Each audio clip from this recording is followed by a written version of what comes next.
सबके दिल में एक सवाल है, अपने बड़े बड़े गांव में इतने बड़े होटल भरे पड़े हुए हैं और बहुत भूखे लोग रास्ते पे खड़े हैं, भूखे सो रहे हैं।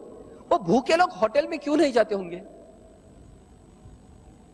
पैसा नहीं है। कपड़ों के दुकान भरे पड़े हुए और बहुत से लोगों के दामन पे कपड़ा नहीं है। ऐसा क्यों है? पैसा नहीं है। अगर पैसा इतना अहम है, सरकार भी वो कर्जा ले रही है, तो पैसा छपवाती क्यों नहीं है सरकार? जितना चाहे उतना। हमारे पास क्या कम है? कागज कम है, प्रिंटिंग मशीन नहीं, टेक्नोलॉजी क्या कम है हमारे पास?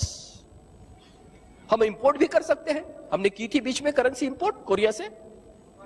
ये जो पैसा होता है, हम सबको लगता है कि ऐसा पैसा छपवाने के लिए सरकार के पास सोना होना चाहिए या कोई फॉरेन एक्सचेंज होनी चाहिए या कोई असेट्स होनी चाहिए, नहीं तो ये पैसा चुप ही बढ़ते जाएगा तो इन्फ्लेशन होगा। यह धारणा हम में से बहुत लोगों की है। गोल्ड स्टैंडर्ड जिसको बोलते हैं, जितना सरकार के पास सोना है उतनी इसमें से वो मुद्राएं बनती थी। 50 साल पहले तक अपने ये देश में चलता था, 1957 तक। हमारा पैसा ऐसा नहीं बनता अभी। आज की जो नोट होती है जिसके ऊपर लिखा होता है, वह धारक को इतने रुपए अदा करने का वचन देता हूं, आई प्रॉमिस टू पे। ये नोट जो गवर्नर जो छपवाती नोट, वो कॉन्स्टिट्यूशनल राइट से बनती है। ये हमारे कॉन्स्टिट्यूशन ने राइट दी है कि आपकी इकोनॉमी को कितना पैसा चाहिए, उसके आप कुछ मॉडल निकालिए। जैसे आपकी इन्फ्लेशन क्या चल रही है, आपकी ग्रोथ इकोनॉमी रेट क्या चल रही है, आपकी पुराने नोट कितने रिप्लेस करनी है, इसके मैथमेटिकल मॉडल्स के ऊपर ये नोट छपवाई जाती है। उसके पीछे कोई मटेरियल या होने की जरूरत नहीं है।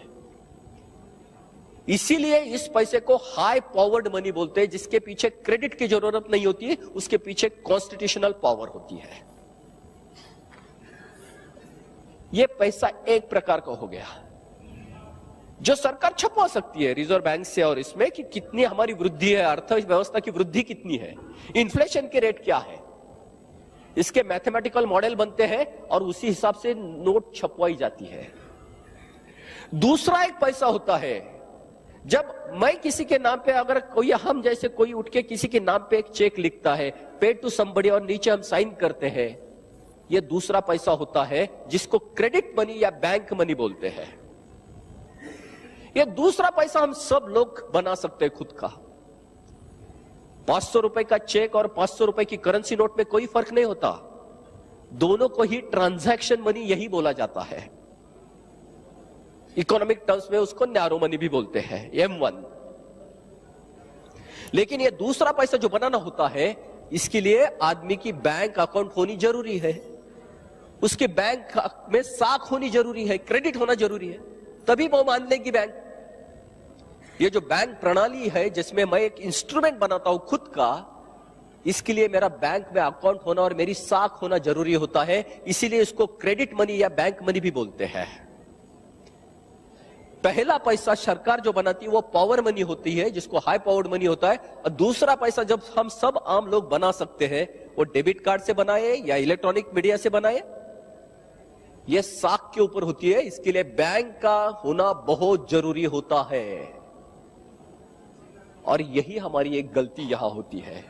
हम में से सब पढ़े लिखे लोग बहुत बड़ी मात्रा में हम सरकार का पैसा यूज करते हैं, करेंसी नोट, खुद का पैसा हम तैयार नहीं करते हैं। ये जो करेंसी नोट होती है, ये हाई पावर्ड होती है। इसके बाद और एक उसके साथ अवगुण भी होती है। ये करेंसी नोट नॉन ट्रेसेबल होती है। एक बार उसने हाथ बदल दिया तो कौन किसके लिए किसने पैसा दिया कभी समझ में ही नहीं आएगा। मेरी 500 की नोट अगर इनके जेब में चली गई तो ये किस लिए आई, कहां से आई, कोई इसका पता नहीं लगेगा। ये नॉन ट्रांसपेरेंट हो सकता है। लेकिन बैंक मनी ट्रेसेबल होता है। अगर मेरे अकाउंट से मैंने किसी को चेक दिया तो कौन से अकाउंट से गया, कब गया, कैसे गया, ये पूरा रिकॉर्ड बनता है। बैंक मनी ट्रेसेबल होता है। 2001 में अमेरिका के ट्विन टावर पे अटैक हो गया, टेररिस्ट अटैक, ट्विन टावर गिर गए। उसी साल हमारे पार्लियामेंट पे भी अटैक हो गया। 2001 के बाद भारत में, अमेरिका में दूसरा अटैक नहीं हुआ, टेररिस्ट अटैक। भारत में तो अभी अभी मुंबई ब्लास्ट तो अभी चल ही रहे। अमेरिका ने सिर्फ एक कर दिया। 2000 के बाद जो टेररिस्ट आउटफिट्स थे उनके बैंक अकाउंट उन्होंने सील कर दिए। अभी उनके पास विटामिन एम है ही नहीं, कोई कर ही नहीं सकते क्योंकि उसके लिए पैसा ही नहीं है। अमेरिका, यूरोप, सभी जगह आपको मालूम है 90% 95% तक तो आपको थ्रू बैंक ही जाना पड़ता है। और हमारे देश में तो करेंसी नोट पे ही सब चलता है। कौन छपवाता है, कैसे छपवाता है। एक करेंसी नोट छपवाने के लिए अपने देश को आज 39 रुपए खर्चा आता है, 39 रुपया। उस पर इंडोर्स कुछ भी कीजिए, 50, 500, 1000 कुछ भी कीजिए, वही खर्चा शायद थोड़ा सा कम ज्यादा होगा पाकिस्तान के लिए, उतने में वो हमारी 500 और 1000 रुपए की हमारी इकोनॉमी खलास करती है नॉन ट्रेसेबल ट्रांजैक्शन से। ये हाई पावर्ड मनी जब इंडिया में आता है सभी जगह घूमने लगता है, उससे सब कुछ परचेस किया जा सकता है। पॉलिटिशियन को, हमारे पुलिस व्यवस्था को, हमारे न्याय व्यवस्था को, हमारे शिक्षण व्यवस्था को। नॉन ट्रेसेबल, उसको चैलेंज भी नहीं दे सकते। हाई पावर्ड मनी किसको समझता है ये नोट जेन्युइन है नहीं है। पाकिस्तान भी उसी से परचेस करता है पेपर जिससे हम पेपर परचेस करते हैं। प्रिंटिंग की टेक्नोलॉजी ग्लोबली ओपन है। आज बैंक मनी और क्रेडिट मनी में जो फर्क हो रहा है, आज पूरी यूके, इंग्लैंड कैशलेस इकोनॉमी की तरफ जाने की सोच रही है टेररिस्ट के अरेस्ट करने के लिए कि आपको विटामिन एम नहीं मिले। अगर दुनिया में कोई भी चीज बनती है तो उसके लिए दो चीज की जरूरत होती है, मोटिव्स और मीन्स। मोटिव यानी आपके मन में हेतु होना चाहिए और वो हेतु के लिए आपके पास संसाधन होनी चाहिए। मोटिव्स जो आते हैं वो नीति से आते हैं, मोटिव जो आते हैं वो अर्थ से आते हैं। मीन्स आते हैं वो अर्थ से आते हैं। किसी ने मोटिव्स करेक्ट करने की कोशिश नहीं की, अमेरिका ने मोटिव्स करेक्ट करने की कोशिश नहीं की, उन्होंने मीन्स को अरेस्ट किया। और हम लोग सोचते हर बार कि वो मोटिव को बदलना पड़ेगा, हमें मीन्स को करेक्ट करना पड़ेगा। मोटिव्स के लिए तो हमारे पास बहुत बड़ी विरासत है। मोरालिटी में तो हम फिलॉसफी में दुनिया को फिलॉसफी देते हैं। अमेरिका और भारत दोनों में अलग फर्क है। दोनों का पेट बहुत दुखता है, बहुत दर्द है दोनों के पेट में, लेकिन वजह 180 डिग्री में अलग है। एक का बहुत ज्यादा खाने से दुखता है, दूसरे का न खाने की वजह से दुखता है।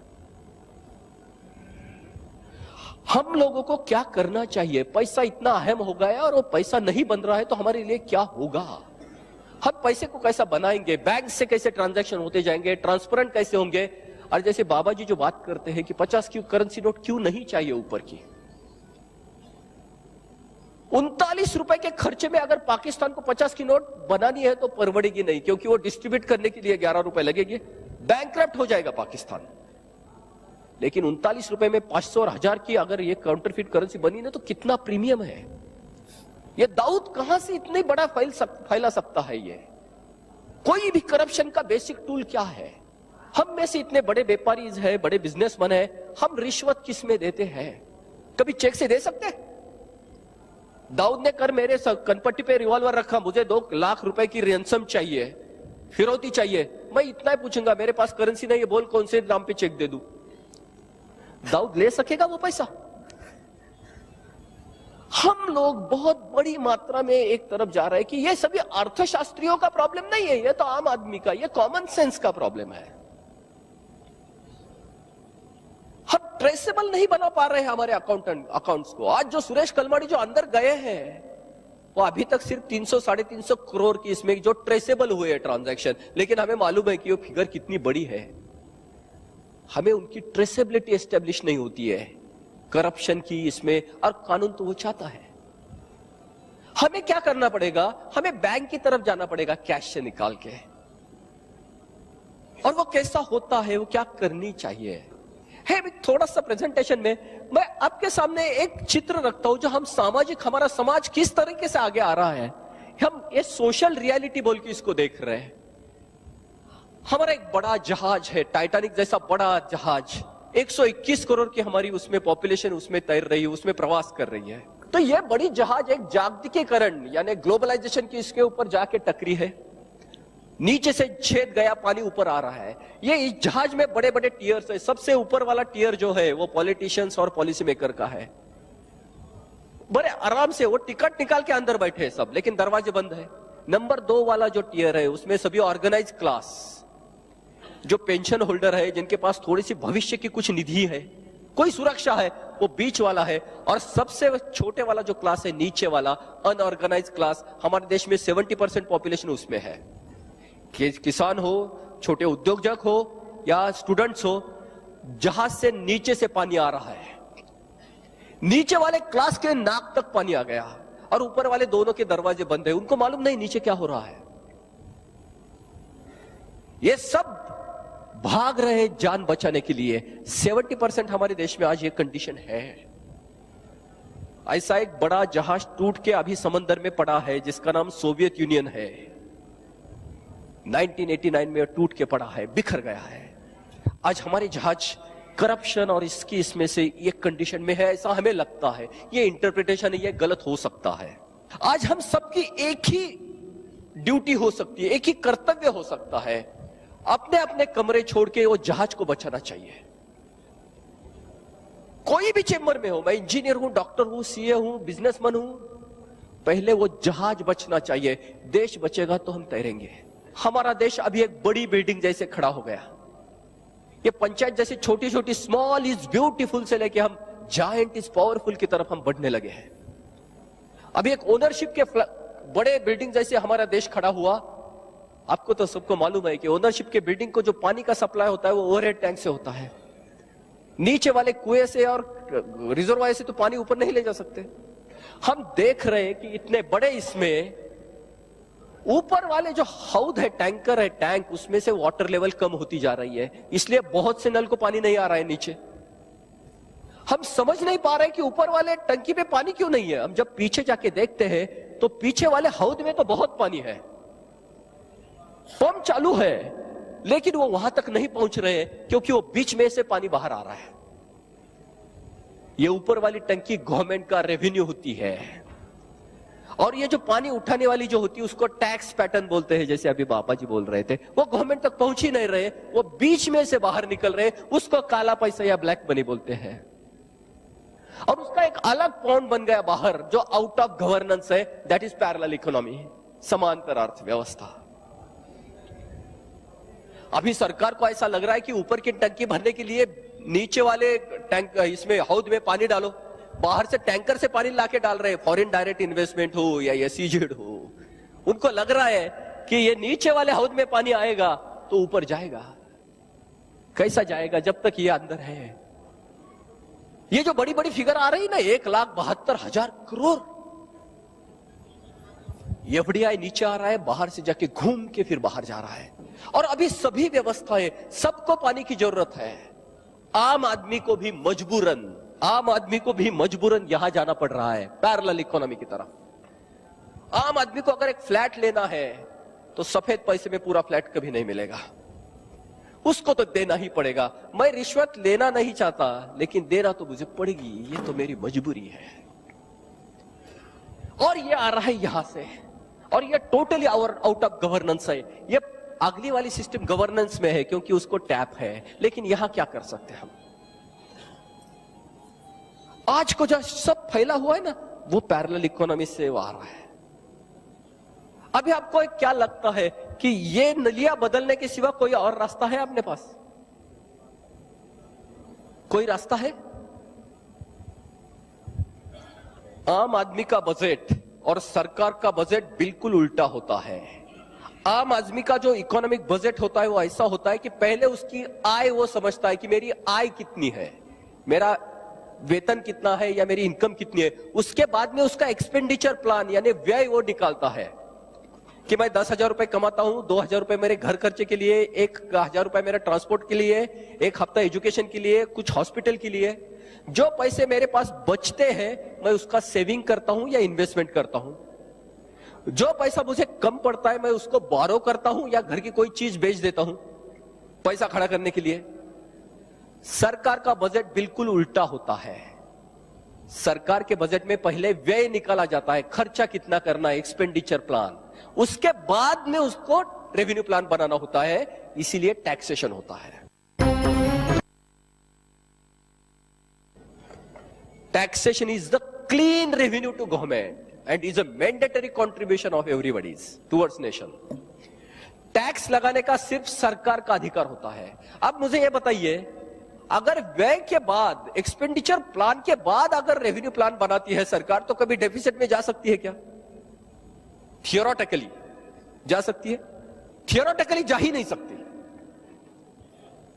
आपने कभी 65 साल में, 63 साल में कभी सुना है सरकार सरप्लस बजट में है? यह कितना बड़ा कॉन्ट्रडिक्शन है, क्योंकि टैक्स का राइट सरकार का होता है। सरकार कितना भी टैक्स लगा सकती है, सरकार के पास इतनी पावर होती है, सरकार पैसा छपवा ही सकती है खुद के लिए। तो फिर सरकार कर्जे कैसे लेती है? यह तो आम आदमी के लिए होता है, कर्जा लेना या घर की चीजें बेचना। आज सरकार यहां आगे के फंस गई है कि वो टैक्सेशन से मैनेज नहीं कर पा रही, क्योंकि इतना बड़ा ब्लैक मनी हो रहा है और सरकार की जिम्मेदारियां बढ़ती जा रही है। हमारी लाइफ एक्सपेक्टेंसी बढ़ रही है, हमारी रिक्वायरमेंट बढ़ रही है, इंफ्रास्ट्रक्चर की रिक्वायरमेंट बढ़ रही है, सरकार के पास खर्चे के लिए पैसा नहीं है। मैं पॉलिटिशियन की बात नहीं कर रहा हूं, मैं गवर्नमेंट यानी सिस्टम की बात कर रहा हूं। आज हमारे देश में government is a system and politician is a component. Politician एक भाग है एक व्यवस्था का, लेकिन आज का पॉलिटिक्स पूरे काले पैसे पे खड़ा है। क्यों? 60 साल में इलेक्ट्रल डेमोक्रेसी के लिए हमारे लिए सफेद पैसे का कोई प्रावधान है ही नहीं, बजटरी प्रोविजन है ही नहीं। तो आज के पॉलिटिक्स कहां से चुन के आते होंगे आपको लगता है? एक एमपी के लिए हमारे देश में एवरेज जो खर्चा है वो 7.8 करोड़, 7 करोड़ 80 लाख रुपया है एवरेज खर्चा। एक एमएलए के लिए यानी विधायक जो है 3.6 करोड़, 3.6 करोड़, मैं इंडिया का एवरेज निकाल रहा बोल रहा हूं। और कारपोरेटर के लिए 50 लाख से 1 करोड़ तक खर्चा है। और इसके सब के लिए बजटरी प्रोविजन तो है ही नहीं। हमारे बजट में तो कुछ पैसा होता ही नहीं उसके लिए। तो ये कहां से आते होंगे आपको लगता है, ये विधायक? और ये कहां से आते होंगे? उनको क्या रास्ता है उनके लिए? पार्टी फंड यानी ये छोड़ के जो डोनेशंस हमें मालूम है कितने होते हैं, इसके सिवा रास्ता क्या है? हमारे जो टॉप लोग उसी ऑब्लिगेशंस में आते हैं, तो वो जो शाख पे बैठे वो काट नहीं सकते, उसके भी ऑब्लिगेशंस होते हैं। आज हमें जो लग रहा है ये ऐसा लग रहा है, ये भी इंटरप्रिटेशन है, ये भी इंटरप्रिटेशन है। आज अमेरिका की कंडीशन बिल्कुल उल्टी है। अमेरिका में यहां लीकेज नहीं है, लेकिन यहां बहुत बड़े नल रखे उन्होंने, सोशल सिक्योरिटी, और इसमें पैसा जा रहा है कि आज अमेरिका की कंडीशन अब देख रहे क्या हो रही है। हमारे और अमेरिका के एक ही प्रॉब्लम है, फिस्कल डेफिसिट, सरकार का व्यय कैसा बढ़ाए। कोई भी फैमिली तब तक टिक सकती जिसमें बाप जो होता है ना, जो चलाने वाला, घर चलाने वाला, उसकी ताकत अच्छी रहती है। अगर उससे बड़े बेटी की अगर पावर बढ़ गई, बाप से भी ज्यादा हो गई, तो घर टूटने के चांसेस बहुत ज्यादा होते हैं। वो बड़े की बीवी बोलने लगती है कि हम क्यों इतने छोटे भाइयों का ये सबका उठाए, हम अलग घर में से बसाएंगे। बाप ये नहीं बोल सकता, वो पोलियो वाला लड़का भी उसका ही है, जो अभी पालने में है वो भी उसका ही है, उसके लिए उसका ही करना है। अगर घर बचाना है तो बड़ी ताकत हो, ताकतवान होनी चाहिए। अगर वो बूढ़ा हो गया, उसकी ताकत कम हो गई और बच्चा बड़ा होगा, तो घर बिखरने के चांसेस बहुत ज्यादा है। अमेरिका और भारत आज बहुत एक दूसरे में आ रहा है, क्योंकि बाप की ताकत कम हो रही है। यह फिस्कल डेफिसिट यानी गवर्नमेंट की जो रेवेन्यू होती है वो कम होती जा रही है। सरकार हर चीज को अलग अलग तरीके से पैसा कमाने की बात करती है। पहले पैसे छपवाते जाओ, उससे इन्फ्लेशन बढ़ता है, जैसे आज हम देख रहे। सरकार सिर्फ ऐसी होती है जो पैसा नया बना सकती है। हम कोई लोग, कोई संस्था, कोई आम आदमी पैसा नया नहीं बना सकता। हम पैसा कर्जा ले सकते हैं, यानी मार्केट का पैसा घुमाते रख सकते हैं हम, लेकिन नया पैसा नहीं बना सकते। हमें अगर बैंक से लोन लेना है तो हमें कुछ मॉर्गेज रखना पड़ता है। अगर हमें नया पैसा बनाना है तो हमें उससे इनकम से, प्रॉफिट से ही बनाना पड़ता है, कुछ एक्टिविटी करनी पड़ती है। सरकार को जरूरत नहीं है, सरकार करेंसी नोट छपवा सकती है। सरकार रिजर्व बैंक से एडवांस लोन ले सकती है, जिसको ट्रेजरी बिल बोलते हैं, 30 डेज, 90 डेज, 60 डेज के क्रेडिट के, और टैक्स से आने वाले पैसे से वो वापस कर सकती है वो ऋण। यानी सरकार ऐसी होती है कि वो पहले पैसा तैयार कर सकती है। अभी इसमें है inadequate tax revenue to government, tinkering of taxation. सरकार को सब पैसा जब कम गिरने लगता है तो सरकार टैक्स के साथ खिलवाड़ करती है। जैसे अभी बाबा जी ने बताया 32 अलग अलग परसेंट टाइप्स के हमारे यहां टैक्सेस है। किसी को मालूम नहीं है कैसे होते, कोई सीए भी नहीं बता सकता। ये अलग अलग किस्म, डिस्क्रिमिनेशन, नॉन ट्रांसपेरेंसी, इसके लिए इतने शेड्यूल्स आम आदमी को समझता ही नहीं। वो इतना समझता है मुझे घर चलाने के लिए कुछ तो देना है, सीधे से लेना भाई। इतना वो ट्विस्ट किया जाता है कि वो समझता नहीं। इसका जो होता है tinkering of taxation system, come on, flawed taxation system, वो बहुत क्लिष्ट हो गई है, बहुत कॉम्प्लिकेटेड हो गई हमारी टैक्स सिस्टम। इससे क्या हो रहा है? टैक्स इवेजन, इसमें से हमारे देश में से टैक्स बहुत बड़ी मात्रा में चोरी या टैक्स से हम बाहर आ रहे हैं। ये टैक्स इवेजन से डायरेक्ट जो होता है, आपको आज मालूम है जिम्बाब्वे जैसा एक देश है जहां 2 बिलियन जिम्बाब्वियन डॉलर की नोट है, 2 बिलियन जिम्बाब्वियन डॉलर, और उसमें क्या मिलता है? एक चाय का कप और बिस्कुट का पुड़ा। 2 बिलियन डॉलर की जिम्बाब्वियन नोट। ये इन्फ्लेशन होता है, हाइपर इन्फ्लेशन जिसको बोलते हैं। इन्फ्लेशन की वजह से हमें बड़ी नोट निकालनी पड़ती है। बड़ी नोट निकालने की वजह से ease of cash transaction, cash transaction आसान होते हैं। आज 1 करोड़ का तो बक्सा भी नहीं है, छोटी सी गड्डी में पैसे चले जाते हैं। उसका जो डायरेक्ट होता है non traceable transaction, cash transaction कभी ट्रेसेबल नहीं होते हैं। कैश ट्रांजैक्शन नॉन ट्रेसेबल हो जाते हैं। दूसरी तरफ से टैक्स इवेजन से ब्लैक मनी ही, और वो दोनों में से ब्लैक मनी तैयार होता है। टैक्स इवेजन और non traceable transaction. Non traceable transaction corruption को प्रमोट करते हैं। ब्लैक मनी और corruption is equal to parallel economy. दूसरी तरफ से लार्ज डिनोमिनेशन नोट की वजह से less use of banking system, हम बैंक में जाते ही नहीं है, अपना पैसा तैयार ही नहीं करते। एक तरफ तो शरीर में खून तैयार नहीं होता, और जो होता है वो पूरा पोल्यूटेड होता है, काले पैसे की इसमें से वो पूरा खराब होता है। इसका डायरेक्ट जो होता है less use of banking system, poor credit और कैपिटल फॉर्मेशन। हमारे देश में पैसा बोरियों में पड़ा है लेकिन कैपिटल नहीं है, भांडवल नहीं है, दिखाने के लिए सफेद है ही नहीं। Inadequate capital supply to economy, GDP growth slow down. Baba ji हर इसमें बोलते हैं कि हमारी जीडीपी बहुत ज्यादा होनी चाहिए, वो होती नहीं है। जीडीपी कम डाउन होने की वजह से सरकार को जो टैक्सेस मिलते हैं, इनडायरेक्ट टैक्स, वैट हो, एक्साइज हो, वो कम मिलते हैं। ये विशेष सर्कल पूरा होता है। इनएडिक्वेट टैक्स और करप्शन, सरकार के पास ताकत भी नहीं है और करप्शन से ये देश लिपटा है। ये दोनों में से पुअर गवर्नेंस होता है। हमारे देश की आज सबसे बड़ी प्रॉब्लम पुअर गवर्नेंस की है। करप्शन को वो कंट्रोल नहीं कर पा रही है। पुअर गवर्नेंस और करप्शन से पूरी देश की सोसाइटी इनसिक्योरिटी फील कर रही है, आज असुरक्षित महसूस कर रहे हैं हम सब लोग। ये हमें लगता है ऐसा हो रहा है। पूरे टैक्स निकाल देने चाहिए, 50 के ऊपर की नोट निकल देनी चाहिए, एक ही जगह टैक्स लगना चाहिए ट्रांजैक्शन पे। अभी कोई कंप्लायंस करना, किसी को टैक्स भरना नहीं है, कोई कुछ नहीं करना है। No compliance, no audits. आपके अकाउंट पे आया हुआ पैसा टैक्स भर के आया होगा। करेंसी में आप कर दो कितना भी ट्रांजैक्शन, आपके लिए टैक्स लगेगा नहीं, रिस्क आपकी रहेगी। ये जो है, ये आपका सामने यही 5 पॉइंट का प्रपोजल है जिसके बारे में हम बात कर रहे हैं। ये जो सॉल्यूशन है, नहीं बाकी का जो है वो हमारी इंटरप्रिटेशन है, वो उसके ऊपर तो आप बहुत बहस कर सकते हैं। जो हम इसकी बात कर रहे हैं कि जो सॉल्यूशन जो रख रहे हैं, हमारा इंटरप्रिटेशन, हमने पहले बताया कि दवाई कैसी होती है, तो हमारा डायग्नोसिस की बात कर रहे हैं। वो डायग्नोसिस गलत हो सकता है, लेकिन ये बात है मेडिसिन की बात है, ये आपके सामने रखेंगे। ये पॉइंट आपके सामने हर बार रहेंगे। अभी मैं सिर्फ आपको ये मेडिसिन लेने के बाद क्या परिणाम हो सकते मैं आपसे ये करूंगा। हमने सिर्फ 4 इंजेक्शन अभी बात की है। वो 4 इंजेक्शन है। बैंक ट्रांजैक्शन टैक्स एक ही टैक्स रहेगा, 50 के ऊपर की नोट चली जाएगी, 2000 के ऊपर का लीगल प्रोटेक्शन चला जाएगा, और लास्ट का इंजेक्शन बहुत इंपॉर्टेंट है, आज का पूरा काला पैसा एक बार बैंक में जमा हो जाएगा, उसके ऊपर 2% कट जाएगा, कोई कुछ नहीं पूछेगा। VDIS अभी तक 4 बार आ गई है, ये last bar.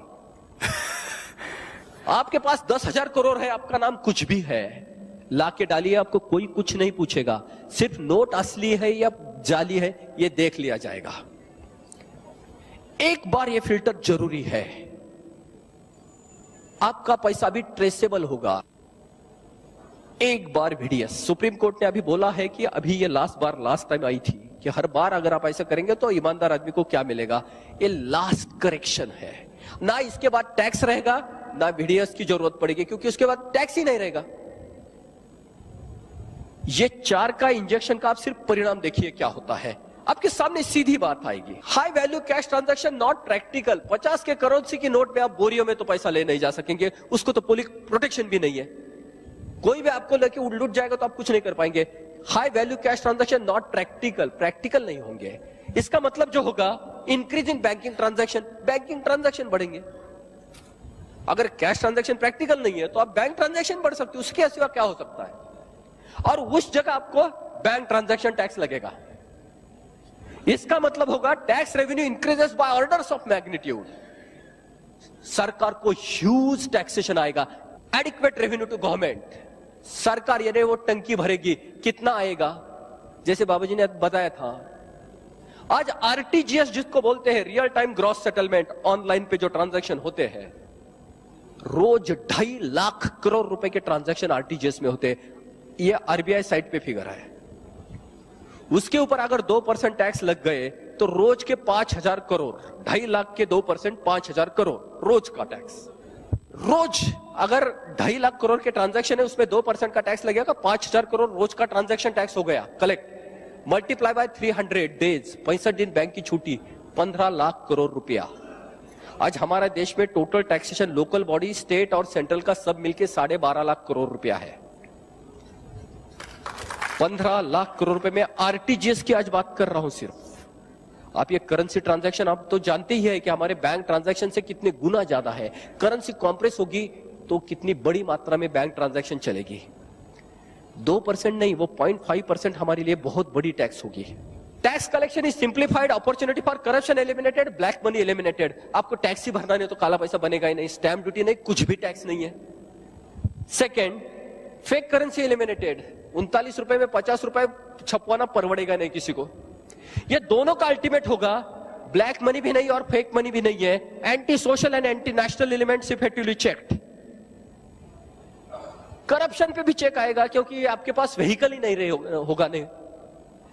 Part of BT2 goes to bank and increase in banking transaction. हर ट्रांजैक्शन पे बैंक को कमीशन मिलेगा और बैंकिंग के ट्रांजैक्शन बढ़ेंगे। इसका डायरेक्ट रिजल्ट जो आएगा, net banking revenue increased.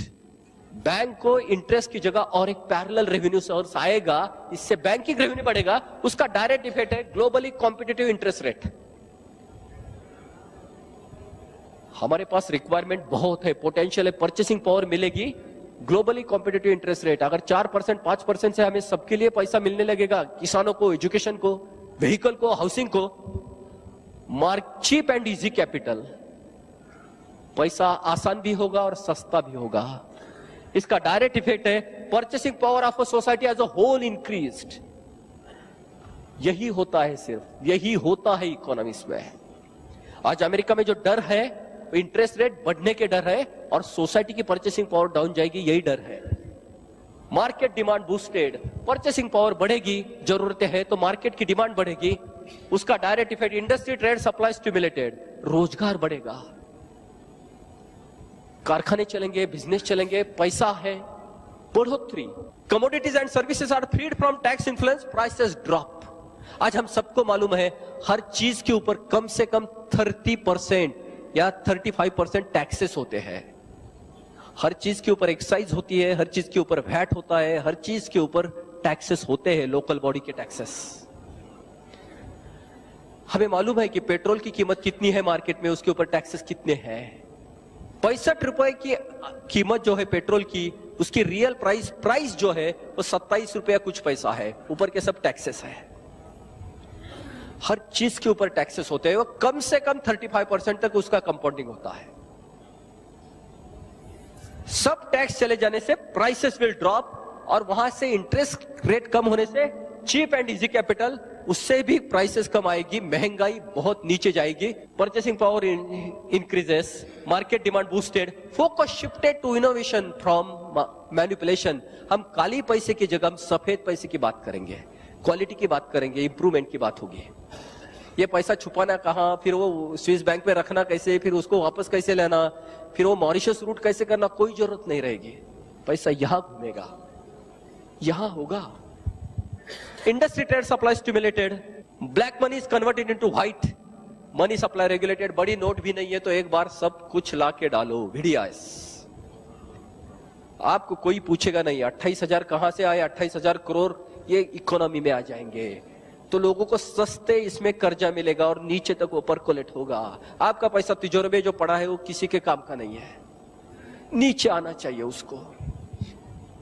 Tax revenue increases by orders of magnitude, adequate revenue to government. ये तीन जो है, anti social, anti national element effectively checked, industry trade supply stimulated और एडिक्वेट रेवेन्यू टू गवर्नमेंट, इसके direct effect social security restored. Anti national और anti social element को अगर check हो गया तो सोशल सिक्योरिटी आएगी। दूसरी तरफ से government debt check, fiscal deficit recovered. हर लोकल बॉडी से लेकर स्टेट्स, गवर्नमेंट और सेंट्रल बॉडी को हर ट्रांजैक्शन पे टैक्स मिलते रहेगा। जितना सरकार खर्चा करेगी वहां से टैक्स मिलता ही रहेगा। सरकार को सिर्फ खर्चा करने का यही रोल रहेगा। अभी रेवेन्यू तो ऑटोमेटिक हो गया। एम्पावर्ड गवर्नमेंट, वो टंकी भर जाएगी, लीकेज निकल गया और हर सर्कुलेशन में से पैसा आ गया। एम्पावर्ड गवर्नमेंट, जो हमारे यहां था वीक गवर्नमेंट, ये पहले इसमें एम्पावर्ड गवर्नमेंट यहां आएगा। दूसरी बार एम्प्लॉयमेंट अपॉर्चुनिटी बढ़ेगी, ट्रेड बिजनेस बढ़ेगा, पैसा गांव गांव तक घूमने लगेगा, तो वहां के पैसे, वहां के रोजगार बढ़ेंगे। ये नक्सलाइट मूवमेंट को एक चेकआउट हो जाएगा। देश में आबादी और शांति आने के चांसेस है। Social security record, appropriate subsidies, सरकार के पास पैसा आएगा तो social health, social education, social infrastructure पे सरकार पैसा लगाएगी। आज प्राइवेट नहीं लगाएंगे।